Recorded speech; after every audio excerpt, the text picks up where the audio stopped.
Vamos acompanhar no bate-pronto. É que pega, mano. A parada, nós sabemos que a situação do time não tá bem, tá ligado? A gente sabe que o time não vai manter sempre uma pegada. A única coisa que a gente pede, mano, que amanhã e quarta-feira vocês dão a vida dentro do campo, mano. Paulinho. Tá ligado? Então, mano, faz por nós aí. Dá a vida lá que nós vamos estar com vocês aqui, né? Vamos, pode ter, rapaz? Vamos, Anderson! Nós somos o Atlético Mineiro! Jogamos! E todos os jogadores do Atlético acompanharam esse discurso motivacional, Flávio. Vou falar uma coisa pra você, eu tenho visto coisas deprimentes no futebol brasileiro, mas essa tá entre os top 3. Nossa, você imagina o Hulk, um cara conhecido mundialmente, eu vi o cara lá falando isso aí e tal. Gente do céu, é deprimente, é uma coisa que sabe, depois contra o futebol. Tem que falar com o jogador. O rapaz ali que está falando, ele não é a pessoa qualificada para motivar, orientar taticamente ou coisa parecida os jogadores. Ele é um torcedor. Então o papel dele é lá para a arquibancada torcer. Esse é o ponto. Agora, você vê, o Atlético está virando SAF. Que adianta? Nada. Ah, virou SAF. Mas a mentalidade, a gestão, a maneira como as coisas acontecem é igual. Fala, nação rubro-negra, tudo bem com vocês? Estão vendo lá que a pressão tá gigantesca em Minas e eu queria saber a opinião de vocês. Acham normal esse tipo de situação da torcida cobrar desse jeito os jogadores sendo expostos? Por favor, sua opinião é importante aqui nos comentários. Vamos falar tudo sobre Flamengo versus Atlético Mineiro. Flamengo tem um projeto de construir um mini estádio lá no Ninho do Urubu e 160 milhões devem entrar no bolso do Flamengo diante da aprovação do Conselho Deliberativo para a venda dos apartamentos no Morro da Viúva. O CT Ninho do Urubu foi alvo de elogios do técnico Sampaoli, que comparou o CT do Ninho do Urubu ao CT do Barcelona. Falando também sobre Sampaoli, ele deu uma caneladinha ali no Diniz e falou que jamais aceitaria dividir o time dele com uma seleção. E falando sobre o Cuiabá, né, ele é a prova cabal que a gente é o trem pagador aqui do Brasil em relação aos outros times. Essas e outras vocês encontram agora na sua Flagel TV. E se não quiserem que a sua casa falte luz na hora do jogo hoje, às 9 da noite, deixe seu like e vamos para as notícias, que é o que interessa. Incrível! Incrível! Nada é impossível! Isso aqui é Flamengo!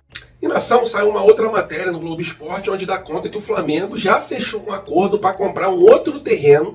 Vocês estão vendo aí no mapinha que eu botei para vocês. Esse de amarelo é um que o Flamengo está negociando, que é esse sítio que eu falei ontem para vocês. E o Flamengo já tem acordo para comprar por 8 milhões de reais à vista esse outro terreno que está marcado em vermelho, e esse terreno tem em torno de 20 mil metros quadrados. O Flamengo está querendo fazer realmente uma mini cidade rubro-negra lá no Ninho do Urubu. Além disso, o Flamengo vai fazer melhorias na identidade visual, vai aumentar bastante o número de campos e vai fazer um mini estádio na entrada do Ninho do Urubu. Deve ser ali para em torno de 2 a 4 mil pessoas, né? Pelo que a gente viu na foto aí, vocês estão vendo também. Muito bonito o projeto para esse mini estádio. Vai ficar do caramba. Lógico, a gente quer um estádio gigantesco, mas o Flamengo está ampliando ali o Ninho do Urubu e isso é fundamental. E para isso acontecer, o Conselho Deliberativo deve votar, aprovar sem nenhum tipo ali de contrariedade, a venda dos apartamentos do Morro da Viúva. Deve gerar em torno de 160 milhões de reais para o Flamengo a venda dos 50 apartamentos no Morro da Viúva. Então, a gente está nadando de braçada, comparando aos outros clubes do Brasil. O próprio técnico Sampaoli comparou o Ninho do Urubu com os CTs da Europa. Falou, ó, o Ninho do Urubu é melhor do que o do Sevilha, que eu já treinei por 2 vezes. É também um CT ali a nível do Olympique de Marseille, do Lyon da França e, paz meus senhores, do Barcelona da Espanha. Então ele falou, a responsabilidade é muito grande em cima da gente, porque a gente tem uma estrutura espetacular, não falta nada, então a gente tem que mostrar também dentro de campo. Então, bem legal essa situação, queria saber a opinião de vocês. E aí, estão gostando dessa ampliação do Ninho do Urubu? Eu tô achando sensacional, porque um time campeão se faz também com um CT e uma ótima estrutura, que é isso que o Flamengo tá podendo dar ali para os jogadores rubro-negros e para a comissão técnica.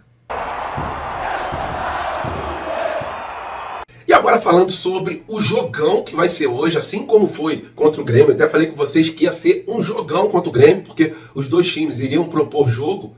Esse jogo contra o Atlético Mineiro hoje também, para mim, vai ser parecido com a partida que foi contra o Grêmio. Espero que a gente também saia com saldo positivo. E isso porque o Atlético Mineiro está com 21 pontos na 13ª colocação. E o Flamengo está na 3ª colocação com 28 pontos. O Flamengo está a 12 pontos do clube do Botafogo. Então vai ser um jogo que os dois estão precisando partir para cima, vencer a partida. O presidente do Flamengo prometeu um bicho muito bom caso o Flamengo seja campeão do Campeonato Brasileiro. Prometeu até um valor maior do que a premiação para distribuir entre os jogadores. Então vamos ver se a postura do Flamengo muda também no Campeonato Brasileiro. Porque a última partida contra o América é de apagada memória. E a pressão está toda do lado de lá. A torcida deles, conforme vocês viram no começo do vídeo, fizeram ali um papel de torcedor, de querer cobrar, mas os dirigentes expondo os jogadores do Atlético Mineiro. Não sei se os jogadores gostam realmente disso, mas ficou uma situação ali bem esquisita, né? Ficou meio vexatória ali para os jogadores serem cobrados pelos torcedores. Para mim isso aí é papel do técnico, tá?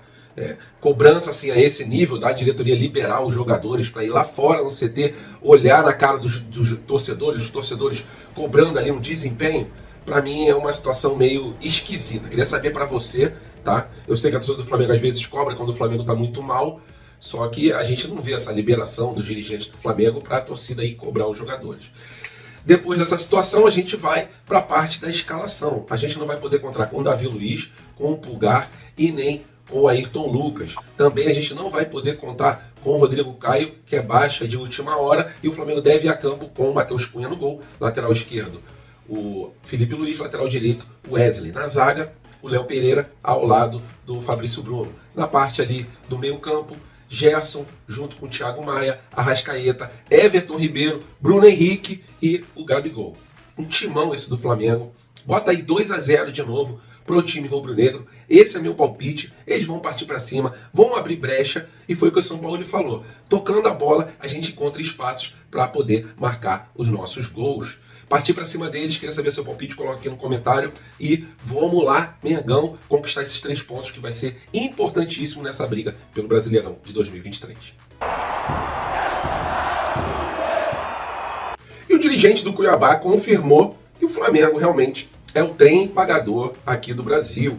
Eles falaram, não tem como a gente cobrar um ingresso mais barato, porque para quem não sabe, a partida que o Flamengo vai jogar com o Cuiabá na casa deles, está girando em torno de 150, 125 a 300 reais para a torcida do Flamengo.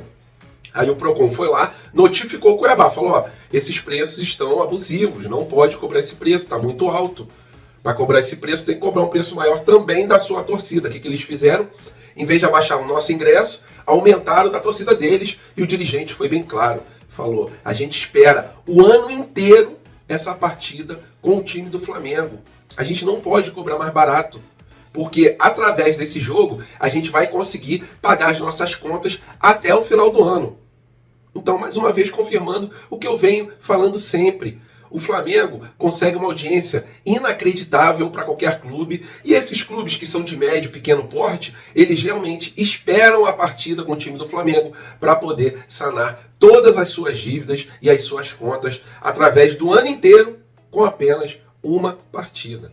Então, tá aí, a prova cabal que o Flamengo é o trem pagador, é o principal clube e que leva aí as finanças até dos outros clubes quando jogam contra a gente a um patamar ali de poder pagar todas as suas contas o ano inteiro. Então, bem legal essa situação aí do dirigente falando sobre o Flamengo, mas a parte triste é esse preço de ingresso caríssimo que estão cobrando da nossa torcida. Agora uma curtinha aqui, o técnico Sampaoli, ele foi bem sincero em falar sobre o Diniz. Perguntado se ele teria ali algum desejo, de poder dirigir uma seleção e também continuar dirigindo o próprio clube, o Sampaoli foi enfático em falar, eu não aceitaria o que o Diniz aceitou. Foi numa entrevista ali pro Zico, o Zico fez uma resenha bem legal com o nosso atual técnico. Ele enxerga também que o Sampaoli é um técnico ali à altura do time do Flamengo, consegue dar liga nesse time, e o Flamengo vem melhorando gradativamente. Então é isso, Eu, se fosse dirigente do Flamengo, jamais aceitaria que o meu técnico dividisse ali a cabeça com uma seleção. Para mim não tem sentido tem um técnico em 2 lugares diferentes. A cabeça do técnico não vai ficar centrada e a torcida do Fluminense já vem cobrando bastante o técnico Diniz perante essa situação dele ser técnico do Fluminense e também da seleção brasileira. Eu não deixaria o meu técnico ser. E você deixaria se fosse dirigente do Flamengo? Coloque sua opinião aqui embaixo e se gostaram do vídeo, deixe seu like, se inscreva no canal. Fique com Deus. Até a próxima e fui!